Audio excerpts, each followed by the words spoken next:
I usually have an answer to the question, but this time I'm gonna be quiet. Quiet stars. Ain't nothing like the feeling of uncertainty, the hearing is...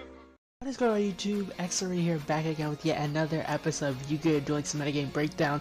Episode number, I think, 17. If I'm wrong, flame me in the comments. But anyways guys, we are back with yet another episode of You Good Doing Some Metagame Breakdown.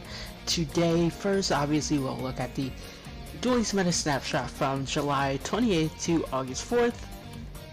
So, first let's look at the performance metric. So, we have, coming in the first spot, coming at 38.7 points is Despia, 27.2 is Utopia, and then tier 2 we have 14.9 being Chimera, and 13.75 being Ancient Gear. And then we have number 3 at 5.9 being Shadows, Ill, the Satanic Birds at 4.1, Speedroids at 3.2, and Heroes at 2.8. So here's the tournaments that they considered for all of them.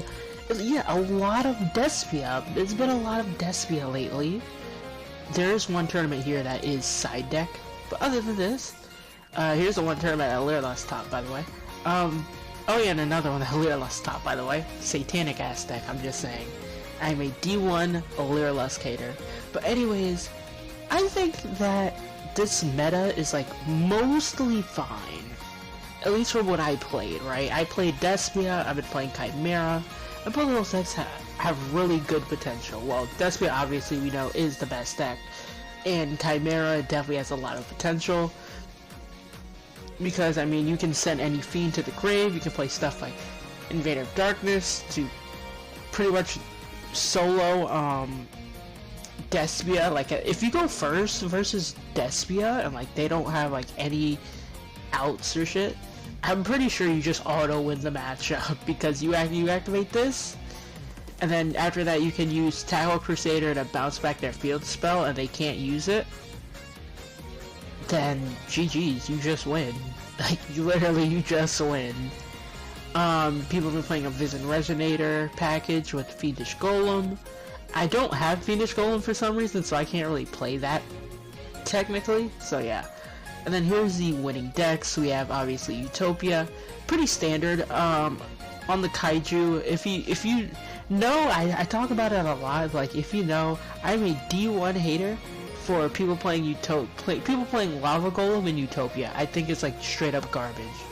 Don't play it. Whatever you do, do not play it. It's actually ass. Don't do it. Just please take it out of your deck.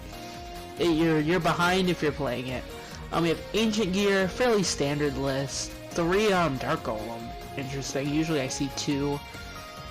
No hand traps other than these. Other than oh, he's not even on Chiroid. Interesting. Standard Shadow list, no nib, but standard list.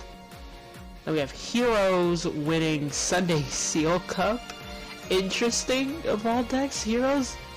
They can compete fairly well with the meta. I mean, the deck is like fine into Utopia to my knowledge. At least from what I played, I didn't have any issue versus Utopia at all. Because, I mean, Super Poly, go Burr. Yep. Fairly standard list. No Floodgates, interesting. Is on Rainbow Life. Then we have first place is Starry Cup. We have Despia here. 1 box run, by the way. This, like I said before, this deck is cheap. This deck is cheap as hell. You can dream ticket these, you can dream ticket this, you can box chip this, you could also, I think, box chip this as well. But yeah, it's really cheap. Playing a Sanctified Dark Lord, this is probably to play around Droplet, if your opponent tries to Droplet your first Dark Lord. And then we have first place of Sky Striker Cup is Chimera. This one isn't on the Invader of Darkness package, rather on Chaos Betrayer, because you can just make Caesar. They're also on a Scarlet Red Dragon Archfiend, which is interesting, because you can also search Scarlet Security with this, so essentially nuke the field of monsters and then use Scarlet Security and nuke all of the opponent's back row. They're also on Kaijus, as you can play Kaijus with the skill. I played in my list. And yeah, that's mostly it. Next we'll go over to the tier list update. We have, coming in at the newest tier 1 deck, we have Despia. Honestly, I full on agree with this. This deck is good. It is kind of a one-trick kind of deck, because it's just like, okay, you make Mask. Now you make first Dark Lord, nuke the field, you more than likely win. Speedrun, you need to open text versus the deck. Ancient Gears have a coin flip matchup, but the going second deck usually wins, although Despia OTK is easier with Pentastag.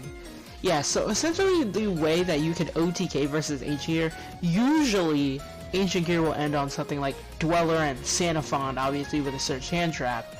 And you can essentially make Pentastag and then like something like Starving Venom to boost. You can use Starving Venom to boost the attack of the Sanafon, and it'll gain, I think, like usually Sanafon will be at like 3k or higher. So add that on to it, and then you just attack into the in defense Dweller. GG, easy, shake hand. But it's kind of funny that you have a matchup where the going second deck usually wins. Shadol's matchup at Despia is hard to play. First of all, you need to deal with Mask, which is doable with Hollow or Squamata, but from there it's hard to OTK through Brennan and Red and all the floating. Where you have to deal with the first Dark Lord and Traumaturge that has a negate. Shadol also has to deal with Ding, but they can also use Schism. And with El Shadol Abkalon being able to recycle itself. Going first, you do set up Schism to make Winda when they summon the first Dark Lord to blow up your field, and trigger a Wendy to summon something else to survive. You would also like to have a Shadol Construct, the Link 2, engraved for follow-up, but some players have added DD Crow to help play with the matchup. I don't think it's a great idea, since considering it doesn't help you make fusions with its attribute, since it's dark. Should also a great deck, but you need to play the Despia matchup very carefully, since it will usually end up in a grind game where resource management is pivotal. So yeah, these two are essentially the best decks, and they're just going to be fighting over each other. So if you want to counter Despia in general, I'd recommend playing Droplets, obviously for first Dark Lord, and or Mask. Book of Eclipse is also kind of nice to deal with Mask, so you don't have to use up your Droplet, and you can save it for the first Dark Lord. And then DD Crow cucks their Brandon and Red target. Nothing new in tier 2. Honestly, I think Speedroid is tier 3 now, but tier 2 is fine. And I'd honestly put Utopia at tier 2, because it does play decently into Despia. Next we have Chimera, which I just talked about. This deck can make Invader of Darkness, End of Anubis. Personally, I like Invader of Darkness over End of Anubis because it kind of cucks you as well.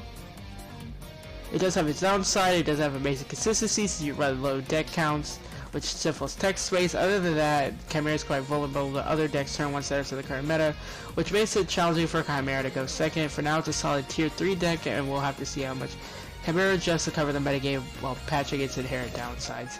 Yeah, like I said before, this deck has such a good strategy. Like, not only you have the Chimera stuff, we can look at a deck list real quick. You also have stuff like you have a Nightmare Magician, which can steal a monster, which sometimes opponents will attack into it and then not read.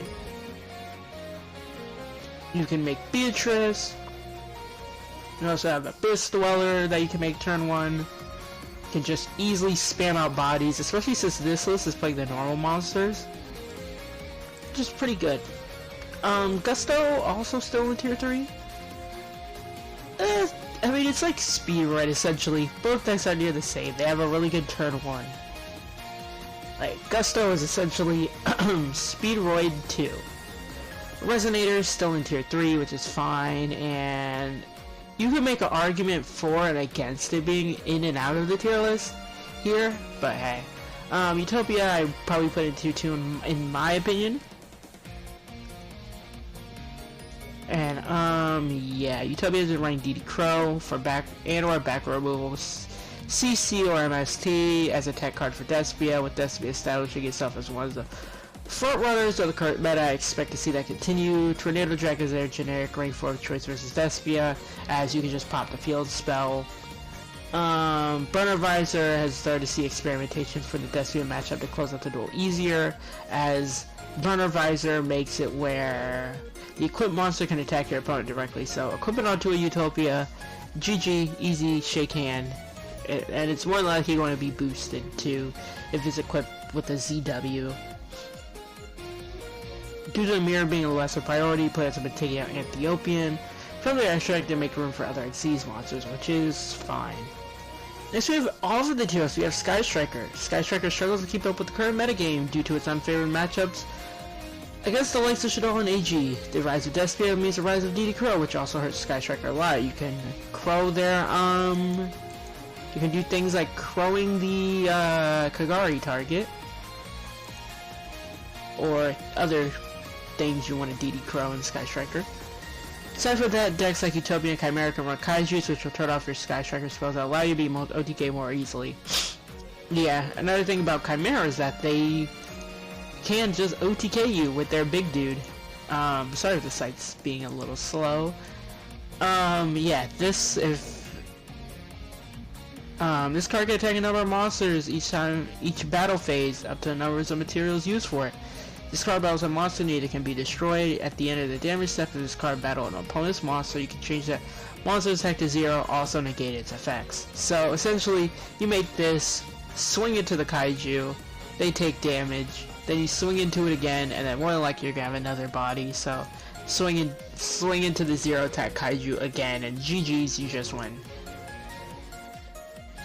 But yeah, I think Sky Striker could have been tiered if it released like way earlier. Like, I think if it released around like maybe not Shadow box, but the box before that, it definitely could have been tiered. But I don't know, man, it's kind of a bit too late. We also did only get like 2 cards and a new skill. Not saying that the 2 new cards are bad, but like I was kind of expecting more, like Camellia or Azalea. I really wanted Azalea for Lunalights. We're not going to talk about Lunalights, that take a shit this meta, but still, I would have really liked Azalea. I think that card's pretty cool. But overall, yeah, this is pretty much the tier list. We're going into Worlds in about 3 weeks, if I'm correct. So who knows? We're pretty much done with any new releases, at least for now, in Speed until after Worlds. So this is probably gonna be the metagame heading into it, which I don't think is like the worst thing imaginable. I do wonder what people will bring. I might make a video on talking about what decks I think people will bring for both formats. And yeah, anyways guys, that is the end of today's video. Let me know your thoughts down below of the current metagame in Duel Links. I've been honestly having fun with it for once in a while. It's definitely been a breath of fresh air after dealing with Shadows and Speedroids for months on end. Not saying that I don't like those decks, but like, damn, it was kind of dry. But anyways guys, let me know your thoughts on all this down below. Be sure to like, comment, subscribe, all that. Join the Discord. Follow me on Twitch. And anyways guys, my name is xSerena, and I'm out. See ya. Peace. Hold up, 777. Hold this bitch back like I'm double heaven. Hold up, triple deuces. Hold that bitch up, we got all the juices. Hold up, speak to heaven. Eat that by my mama, demon minute. Me body chill, at least down one bite.